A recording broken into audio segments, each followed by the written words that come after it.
Instagram scroll பண்ணும்போது நிறைய பார்த்துருப்பீங்க. ஸோ கார்த்திகான்ற பொண்ணு வந்து கோல்டு மெடல் வின் பண்ணியிருக்காங்க கபடி போட்டியில். ஸோ ரொம்ப பெரிய விஷயம் தான் அது. அதே மாதிரி பக்கத்தில் ஒரு பையன் தான் அபினேஷ்னு, அவனை எல்லாரும் மறந்துட்டீங்க போல இருக்கு. அந்த பையனை யாரும் அந்த பையனுக்கு வீடியோ கிரியேட் பண்ணி போடல. அண்டு அந்த பையன் மூஞ்சி அதிகமாக வெளியே தெரியல. அது ஏன்னு எனக்கு தெரியல. அந்த பொண்ணை நான் ஸ்க்ரோல் பண்ண அந்த பொண்ணோட வீடியோ தான் அதிகமாக வருது. ஸோ ஒருத்தவங்க மிடில் கிளாஸ்லேருந்து ஒரு லெவல் வராங்க, ஒரு ஸ்போர்ட்ஸில் வந்து ஒரு அச்சீவ் பண்ணுறாங்க அப்படின்னா அது எவ்வளோ பெரிய கஷ்டம்னு அவங்களுக்கு தான் தெரியும்.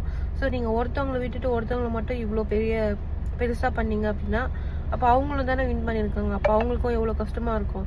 ஸோ அதுவுமே கொண்டாடுங்கன்னு தான் நான் சொல்கிறேன்.